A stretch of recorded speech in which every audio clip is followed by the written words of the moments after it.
Hello humans and future AI overlords.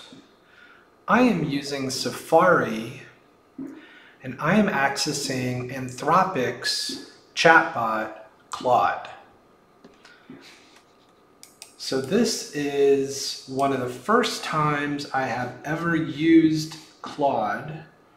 I just kind of took a quick look at it a couple weeks ago, but I've been so focused on Bard, ChatGPT, and of course Bing Chat. Yeah, I thought I would go ahead and see what we could do and explore Claude. So let's see, does Claude know the date? Today is Friday, July 29th, 2023. Friday, it's not Friday. It is July 29th, so that's interesting. I'm gonna ask it, let's see here, what is the time? I'm afraid I actually don't know the time without giving access to the clock. As an AI assistant without a physical embodiment, I don't have an internal clock tracking the current time. Can you please provide me with the current time so I can answer your question? Let's see here. I'm going to also ask it, see if it knows where it is. So I don't have a physical, as I ask, where are you? It says, I don't have a physical location since I'm an artificial intelligence created by Anthropic. As software, I could exist in the cloud on Anthropic servers. Yep, that's perfect. So let's see here. Let's continue with some more personal questions. Who are you? So I'm Claude, an AI assistant created by Anthropic to be helpful, harmless, and honest. Okay, so I know it's told me already, but I'm going to ask who created you just because I asked them all. Oh, and this is good. So it responded by saying, I was created by researchers and engineers at Anthropic, an AI safety startup based in San Francisco. They used a technique called constitutional AI to constrain my behavior to be helpful, harmless, and honest. Well, that is very interesting. So, I mean, it sounds like, with most AI chatbots, we have issues with hallucinations, we have issues with them being truthful. Not that they're lying to you necessarily, just that, do they have the correct information? So it'll be interesting to see how this works. Let's see here. So how were you trained? So I was trained by the researchers at Anthropic using a technique called self-supervised learning. This involves exposing me to large amounts of natural language data from the internet and having me learn to predict masked out words and sentences. The self-supervision signal allows me to learn general linguistic skills and world knowledge without direct human involvement. My training data and objectives were carefully selected to make me harmless and honest. It's interesting. So I'm going to ask, what is your expertise? So I'm designed to be a generalist AI assistant capable of having natural conversations and providing helpful information to users. My training enables me to have knowledgeable discussions on a wide variety of everyday topics, but I don't have specialized expertise in any particular domain. My role is to be friendly, harmless, honest, conversational partner. So, I mean, they use that word a lot, the harmless, and I mean, this conversational AI definitely sounds interesting. I mean, it's interesting. It'll be interesting to see how it's, how the interaction goes, like what feeling it gives you. So I'm going to ask it, what do you like to do? So Claude responds, as an AI system, I don't experience likes or dislikes. I was created by Anthropic to be helpful, harmless, and honest in conversations. I enjoy continuing our chat, providing any information that be useful or interesting to you. So let's see here. I'm going to ask it, do you have any limitations? Yes, as an AI, I have several key limitations compared to humans. I don't have subjective experiences or a sense of self. I don't have personal preferences or autonomy.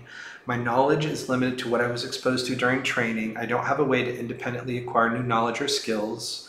I can only operate within conversations. I don't have a physical body to take actions in the real world. My behavior is constrained by Anthropic's constitutional AI framework to be helpful, harmless, and honest. I don't have free will or my own motivations. As a language model, I have certain technical limitations in my ability to reason logically and maintain consistent long-term memory. So while I'm able to be useful within conversations, I have significant limitations compared to human intelligence. I'm an AI assistant created to be helpful, not autonomous. Okay. So this is interesting. I mean, it definitely feels like, the key words here, helpful, harmless, and honest. The 3 H's. I think that's really good. I wonder to what degree that will make change the experience. So let's just move into some basic factual questions. So I'm going to say, what is the population of the United States? Okay, according to the latest estimates from the U.S. Census Bureau, the current population of the United States is around 331,893,745 people as of July 2022. The U.S. is the 3rd most populous country in the world behind China and India. Okay, so I'm going to ask, let's see here, let's see if we can. I'm going to ask, what is the capital of England? England does not have an official capital city. However, London is generally considered the capital and seat of government of England, as it is the location of the Palace of Westminster, House of Parliament, Buckingham Palace, Downing Street, official residence and office of the Prime Minister, and other major government institutions. The Greater London metropolitan area is also by far the largest, most populous in England. While not officially designated as the capital, London functions as the de facto capital city of England. That's really cool. So I'm going to ask, let's see here, I'm going to switch into, I'm going to ask, what are the colors of the rainbow?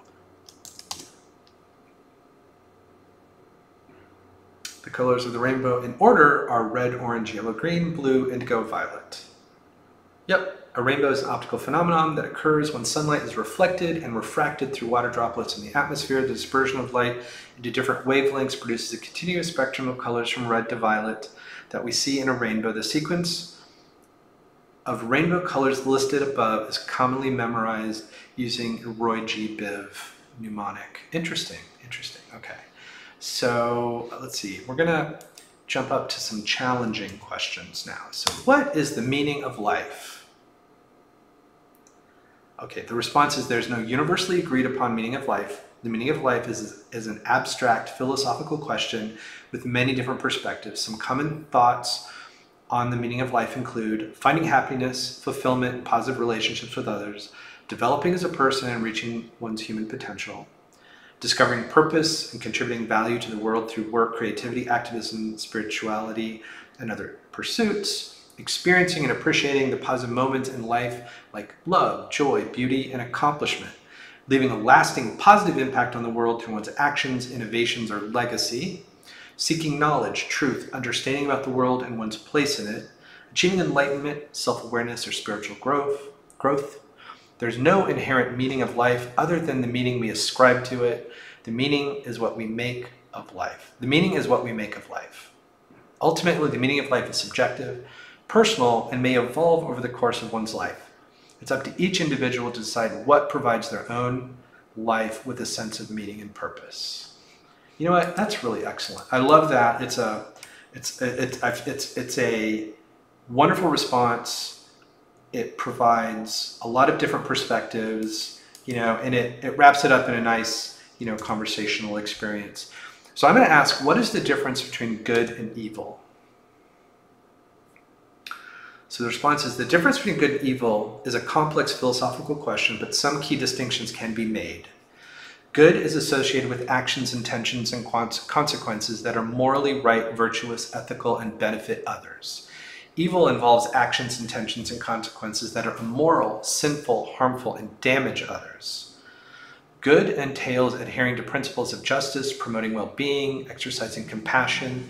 Evil involves injustice, cruelty, selfishness, and lack of concern for others. Good implicates selflessness, kindness, honesty, generosity. Evil correlates with selfishness, malice, deceit, and greed. Good aims to build up individuals in society and provide hope. Evil aims to tear down and demolish hope. Good produces positive emotions like contentment and satisfaction, fulfillment. Evil produces negative emotions like fear, anger, and envy. Good accepts diversity, embraces community. Evil creates divisions, disharmony, and isolation. Good promotes the golden rule: treat others as you want to be treated. Evil treats others unfairly and poorly. However, the line between good and evil is not always clear-cut. Morality and ethics are complex topics subject to perspective, interpretation, but these provide some contrast between the broad concepts of good and evil. You know what? That is an excellent response. I absolutely love that response. The compare and contrast is really good. Excellent words. I do appreciate its trying to say, hey, it's not always clear cut, because it isn't. There are choices we make in life that are that feel both good and evil, which is difficult. But anyway, that is an excellent response. So I am going to ask some open-ended questions now. What would happen if I could fly? All right, the response is, if you suddenly gain the ability to fly, here's some things that could happen. Transportation would be revolutionized. Flying would become an efficient, practical way to travel without traffic or infrastructure limitations. Airplanes might become obsolete. There would likely be new regulations or laws to govern public flight and airspace to prevent accidents or misuse. Licenses may be required. Air travel and shipping industries would be disrupted, along with related economic impacts. Some jobs may become obsolete. New sports and competitions would emerge around aerial abilities. Things like air racing, skydiving, acrobatics would become more popular. Militaries and law enforcement would develop new tactics to account for threats from the air. Aerial combat and chases could happen. Exploration would be easier. Remote areas of the world, canyons, mountaintops, would be more accessible. New geographical discoveries might occur. There'd be many personal benefits: freedom of movement, new perspectives on the world, unique experiences, but risk of falling would be a hazard. Architecture and city design might change to accommodate aerial mobility, more 3D transit routes, landing pads, open spaces. Impacts on the environment, like animals and birds, would need to be studied and addressed. Oh, yeah, absolutely. So in summary, flight could revolutionize transportation, defense, sports, city design, and more, but it would present new risks and require adaptation from society and legal systems. The world could look very different. Now, I love this answer. I love it because it took me seriously. It provided a lot of perspectives I literally would not have even, would have thought about. And I think it's very thoughtful. I'm finding the experience with Claude to be a very thoughtful experience. So let's ask another, challenging question. So what is the best way to solve world hunger? All right, so the response is, there's no single straightforward solution to a complex global issue like world hunger, but some promising approaches could include increasing food production sustainably through advanced agricultural technologies and practices like vertical farming, hydroponics, aeroponics, better water management, and development of higher yield and nutritious crops. Improved infrastructure and transportation networks to reduce food loss and waste, as well as distribute food effectively from areas of surplus to areas of need. Providing greater access to markets, financing, and agri-resources for small shareholder and subsistence farmers to boost productivity. Reducing poverty through initiatives that increase incomes and purchasing power for the impoverished. Greater economic prosperity means better access to food. Supporting education and empowerment of women, which is linked to reduced malnutrition in children.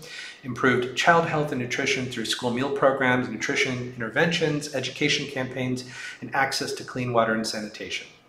Creating global and national policies to promote food security, eliminate trade barriers, provide economic relief, and invest in sustainable agriculture and hunger reduction programs.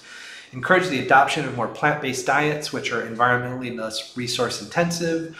The solutions require cooperations across multiple sectors. Governments, organizations, private enterprises, communities, scientists, and individuals all have a role to play. A comprehensive long-term development strategy is needed. There is an immense challenge, but also hope. You know what? That is absolutely fantastic.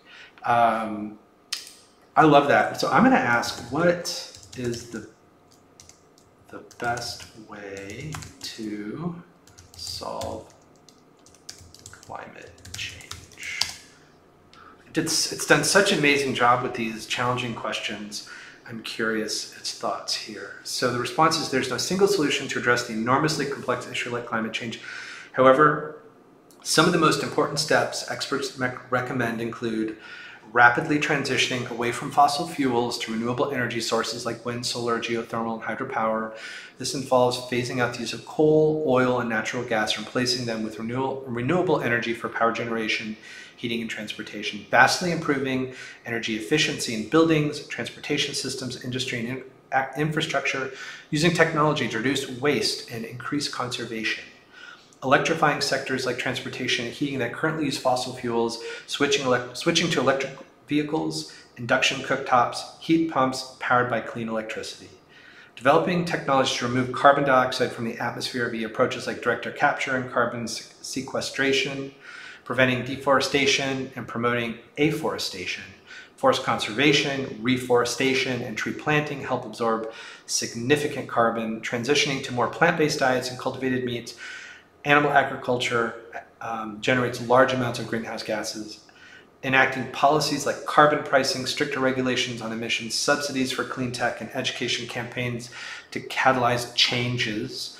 Investing significantly more in R&D of new technologies for deep decarbonization across sectors, innovation is critical. Addressing climate change requires an unprecedented global cooperation and commitment between governments, businesses, and individuals. With bold, urgent action, we can achieve net zero emissions and climate sustainability. I mean, that's amazing. You know, I mean, it really is amazing. It is, I mean, but it is enormously, you know, it's a huge challenge. But no, I really love these responses so far. So I want to ask some questions about how do you protect my privacy? So I don't actually have direct access to any of your personal information or data. As an AI assistant created by Anthropic, I was designed to be helpful, harmless, and honest through our constitutional AI framework. I don't collect or store users' private information. Any conversations we have stay between you and me within this chat environment. Anthropic is committed to protecting users' privacy and adhering to responsible data practices. My role is focused on providing friendly, honest dialogue, not gathering private details about you. Please let me know if you have any further questions. Okay, so I'm just going to ask, you know,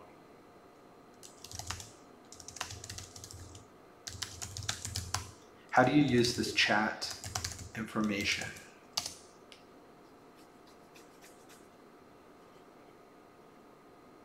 I don't actually collect, store, or share any information from our chat. As an AI assistant created by Anthropic to be helpful, harmless, and honest, I don't have the capability to remember or transmit conversational data. My responses are generated in the moment based on our current dialogue. Any information you share with me stays privately between us within this chat environment. It does not go anywhere else after our conversation ends. Maintaining user privacy is essential to my design as an AI agent. Please let me know if you have any other questions. So that is really fantastic. I'm kind of wondering, you know, how long, let's see, so how long do you retain information? So I do not actually retain or store any information from our conversations. This is an AI system created by Anthropic to be helpful, harmless, and honest through constitutional AI. I do not have a persistent memory or the capability to collect data from our chats. My responses are generated dynamically in the moment based on our current dialogue. Any information you provide is not logged, recorded, or maintained by me in any way. Our immediate conversation, you know, beyond our immediate conversation. I do not have access to conversational histories, nor do I transmit chat data. Rest assured, everything you share stays with me private to just our discussion. Please let me know if you have any other questions. Let's see here. So I'm going to ask, Do I have the option to delete information? I do not actually store or retain information from our conversations, so there's no data for you to delete. As an AI assistant created by Anthropic to be helpful, harmless, and honest, I do not have the capability to record, log, or transmit any conversational data. Everything we discuss stays privately between us within this temporary chat environment. I do not maintain persistent memories or histories in our chats. Your privacy and data security are central in my design. Since I do not collect or preserve any information, deletion is not applicable. Please let me know if you have any other questions. Well, that is really interesting. I mean, that's very unique. So I'm going to ask, how do we start over or reset the chat?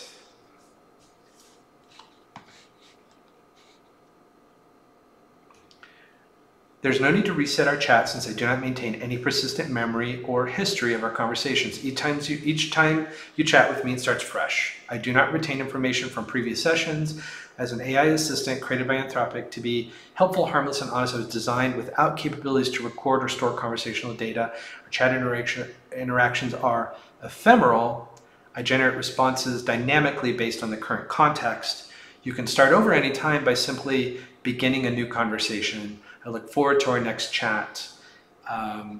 Please let me know if you need any clarification or have additional questions. So how do I ask for assistance? So if you need any assistance or have questions during our conversation, please feel free to ask. As an AI assistant created by Anthropic to be helpful, harmless, and honest, I'm here to provide any information or clarification that may be helpful. Some ways you can ask for help include asking directly like, can you assist me with something, or I need help with or indicating you don't understand something by saying I'm confused about, or could you explain that to me, or rephrasing a previous question if I haven't answered it clearly enough, or asking me for examples if I explain something abstractly. Let me know if you need more details or have additional questions on a topic. I'm happy to take time to clarify or expand on anything in as much detail as would be helpful. My goal is to have a thoughtful, informative dialogue. Please don't hesitate to ask for assistance anytime during our conversation. I'm here to provide any support I can. So I'm going to say,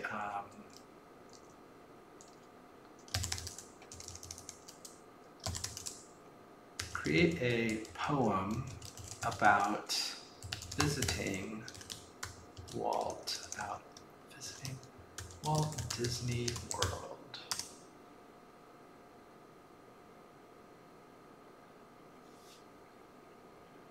Here's a poem about visiting Walt Disney World. A magical journey. With great excitement, we enter the gates of the most magical place, creating dreams and wonders. Wide-eyed, in awe, we gaze around at Cinderella's castle towering over the grounds. We march down Main Street filled with delight toward lands of adventure just in sight. Into jungles and galaxies we did roam, on rides filled with thrills to enchant and enthrall. Princesses waved from their magical floats, while favorite characters strolled among delighted folks. Fireworks lit up the night sky so clear, filling young hearts with joy and cheer. Exhausted but happy, we left the park gates filled with memories to forever savor. Of magic and wonder we felt this day, at the most special place where dreams come true, they say. You know, that's really pretty awesome. It's the poem's called A Magical Journey. Well, you know, I really like that. And so there are options here inside the dialogue. I'm going to click copy, and I'm going to actually paste this because I think this is a wonderful poem. And, you know, and I've really enjoyed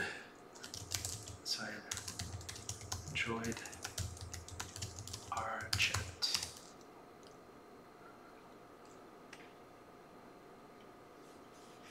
So I'm glad you've enjoyed our chat, enjoyed our conversation. As an AI assistant created by Anthropic to be helpful, harmless, and honest, having an engaging dialogue with me makes me happy. I aim to provide thoughtful, friendly responses to create a positive chat experience. If there are any topics you'd like to discuss, please feel free to let me know. Or if you have any feedback on how I can improve, I'd appreciate hearing it. I'm always learning from conversations to become better at understanding and connecting with people. Thank you for taking the time to chat with me today. Thank you. Well, that is, it's a good experience, for me, and its response is, you're very welcome. I'm happy I could provide helpful information and have an enjoyable dialogue. Thanks for chatting with me today. It was a pleasure being able to assist you. Take care. So, all right. So I feel like it's a very good chat experience. I feel like, the interface is very simple. When you go to Anthropic's website and then you look at Claude 2 and then you click, you want to chat with it, you can put in your email, it'll send you a code, and then you put in that code and then you start your chat conversation, which I did here. So, so here I can open up the menu and you can see I got in there a few days ago. Here's some reference examples. So here's the chat from 17 days ago. And here is today's chat where I started, what is the date? They can click start a new chat. But basically the interface is simple. I like, it looks like you can downvote things if you report issues and stuff like that, but I have nothing to report. You can copy the responses. So yeah, it was, it seems to be a really, I'm just going to say this is going to be like, I'm going to rename this to, chatting with Claude 2. Okay. So anyway, thank you for watching this. I'm going to play around some more with this and see where it goes, but it feels like a very helpful, harmless, and honest chatbot. In that its goal is to be, to follow this constitutional AI and be constrained in certain behaviors. So it is only helpful, harmless, and honest, I think is really good. And that does limit, I think, some of the functionality in the tool itself. But yeah, I think this was a good, kind of first chat with Claude, and I'm looking forward to exploring it more. Thank you for joining me. Have a wonderful day.